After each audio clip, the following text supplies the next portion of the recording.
Hey, it's me yet again, doing the camera talkie thing because I got nothing better to do this morning before I go to bed. Well, I just got off the phone with my pharmacy, and I get to experience one of those wonderful runaround situations with my pharmacy and my endocrinologist, apparently. So, yeah, it's a great way to end the day, right?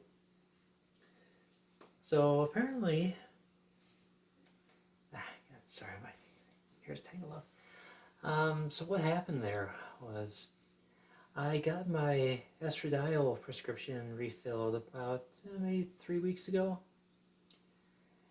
and maybe a week and a half later I got a new prescription for a higher dose of progesterone. And I noticed when I went to check the status of the progesterone that my estradiol had been marked as inactive.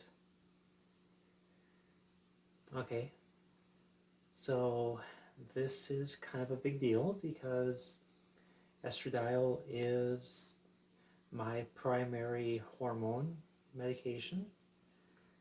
You know, it's the thing that's doing the most good to help me out here. So I do need a steady supply of that. And if it suddenly gets marked as inactive and I can't refill it because someone somewhere decided to deactivate it, yeah, that's going to cause a lot of problems for me.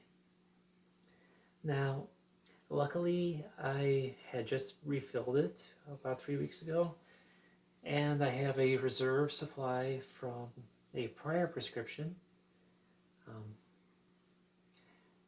Thankfully, the endocrinologist never deactivated my original prescription, so I wound up with basically a 90-day surplus. So I can weather a storm for a little while if I don't have any. But I really don't want to have to dig into that without good reason. Largely because I don't know what the future holds as far as what the politicians are going to do to restrict the availability of things like this for me. So anyway, I sent a message to my endocrinologist, and a few days later I get a response from her nurse, and she indicates that the prescription is still marked as active on their side, so I'll need to call my pharmacy and find out what's going on.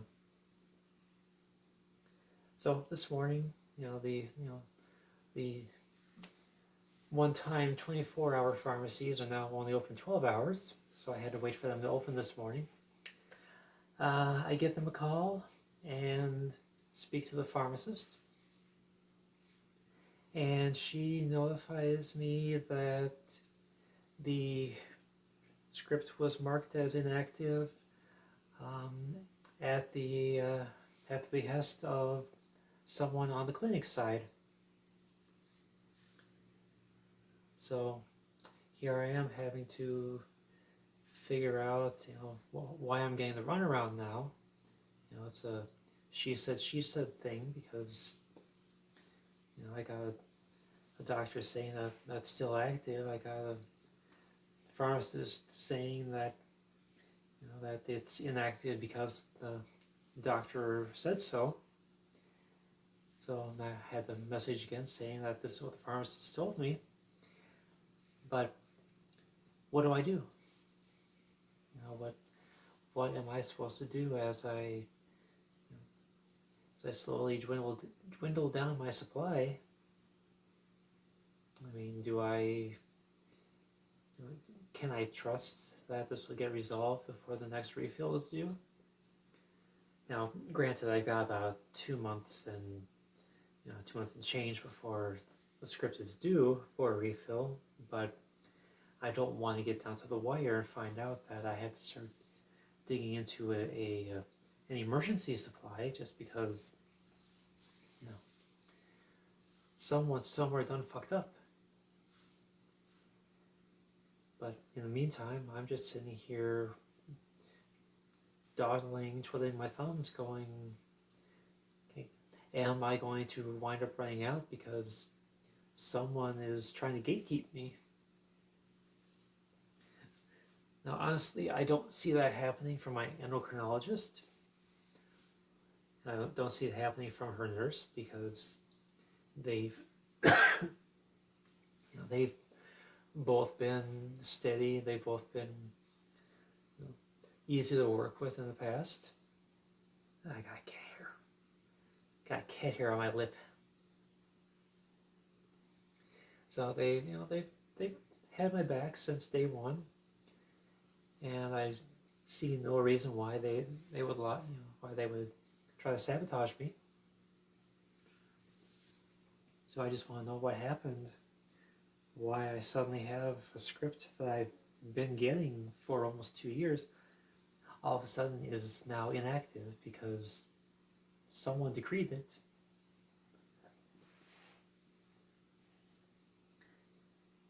So now I've got to play the waiting game while I wait for the message backlog to clear out on the clinic side. Usually it'll take about 3 or 4 days before I'll hear back from the clinic. And I don't do patients very well. I'm not a patient person. So it's kind of it's not quite torture for me to have to wait on these things, but it really does dig at me. I mean, it wears me. It'll wear me down having to fret and wonder what's going on. And I'm the kind of person that I hate not having control of things like this because I trust human beings, and they inevitably will let me down at some point. So often on key issues. And I know it's a horrible philosophy, a horrible mindset, but I have learned to expect the worst out of every human being. I mean, of course, there are a couple of exceptions, but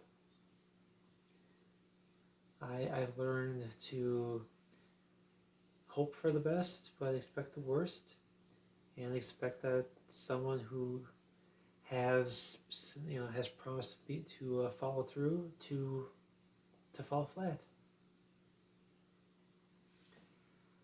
So anyway, now I just gotta wait and hope that things will will work out. But in the meantime, I feel like I have to be a pest to my pharmacist. No, not the pharmacist, but to my endocrinologist, because the script order has to come from her. So that's how my day is ending right now. And this comes on the heel of my arrival home this morning, where I opened the door and what should greet me but a nice little pile of cat puke. Yeah, right in the middle of the entryway. I wound up stepping in it because I could, it was right in front of the door. It's like, seriously, cat? You never puke on the hard floor until today. And just to make matters worse, she wound up getting some of that puke on the window in the door, on the glass. It's like, How how did you manage that? That's like 18 inches off the floor.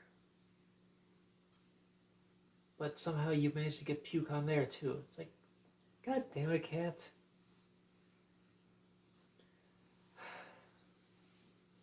So yeah, that's how my night of work ended up. As soon as I get home, I get that. It's like, yeah, I'm thrilled.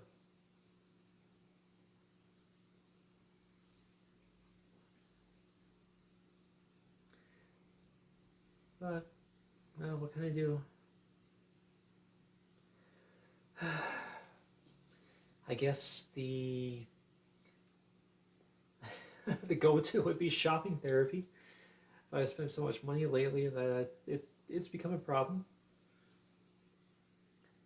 I mean, between my car repairs and my fees for the name change, the court date, and everything. Not to mention essentials like food and utility bills. You know, your God, that's coming due soon. I spent more money this past month than I think I usually spend in any month because apart from January when I pay my property taxes, every other month I don't think I've ever had a 4-digit credit card statement. But yeah, I was well into the 4th digit. Usually doesn't happen for me. So, but still, I mean, I bought stuff yesterday while I was half asleep. A bunch of South Park seasons. And I think I bought a Switch game too. Because why not? Because yeah, I need to expand that library because I don't have enough games as is. Oh dear God, I should show you that collection someday. I will one day get around to that.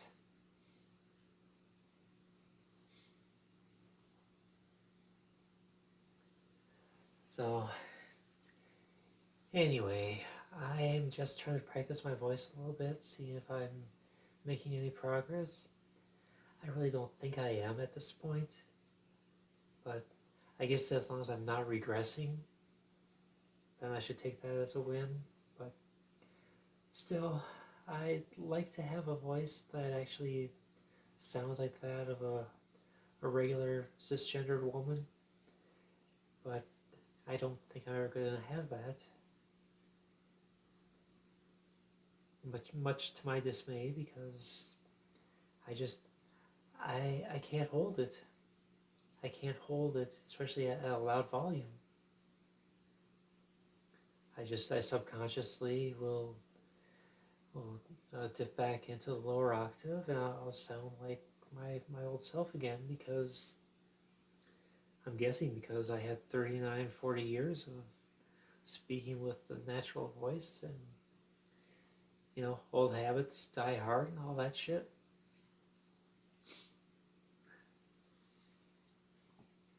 But anyway, I don't really have any grand old stories today to tell, so with that, I shall just cut this off right now because I'm sure you got better things to do. Yeah, that does remind me. Actually, I do have one thing more to share.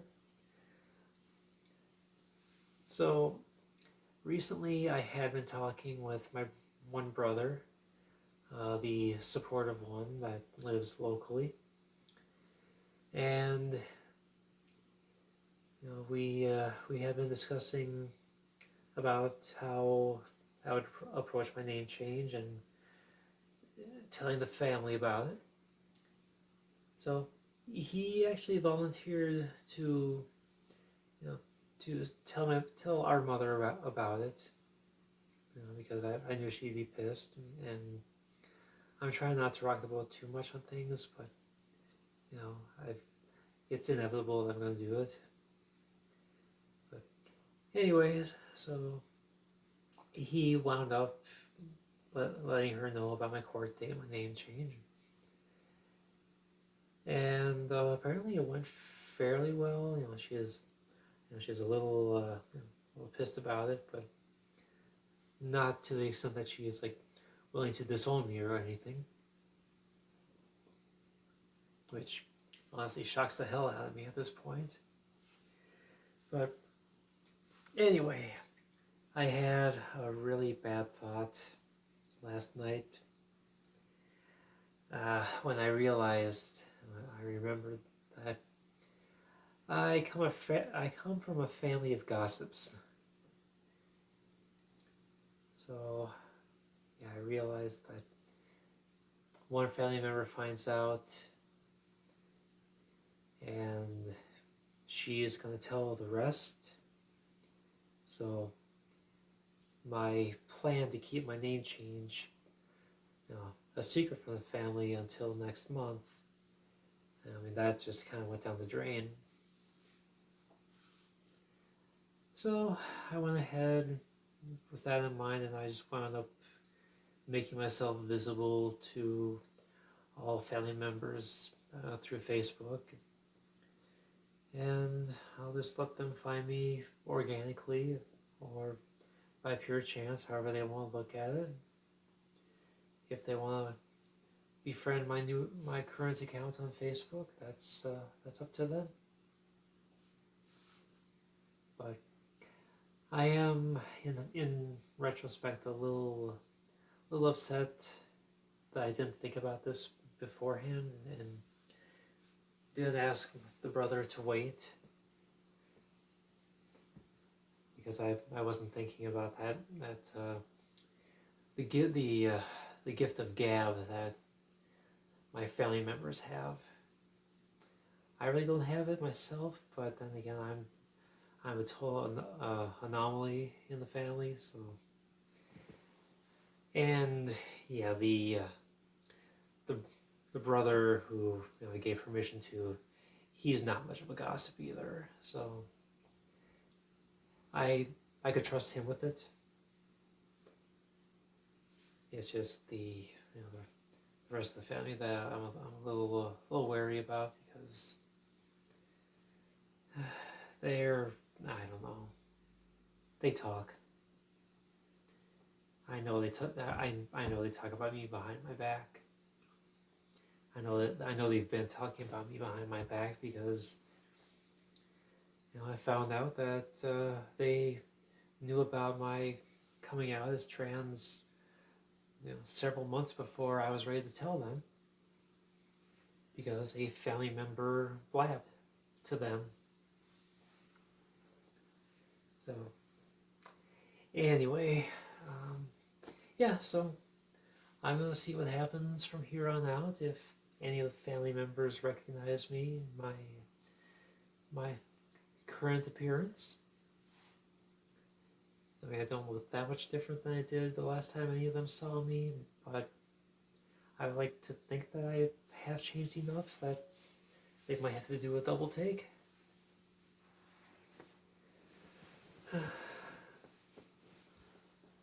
It's really hard to tell just how much progress I've made, because I look at my own pictures and I can't tell. But other people say they see a big difference, so eye of the beholder and whatnot. Anyway, I will get into my dysphoria later on. I'll talk to you later.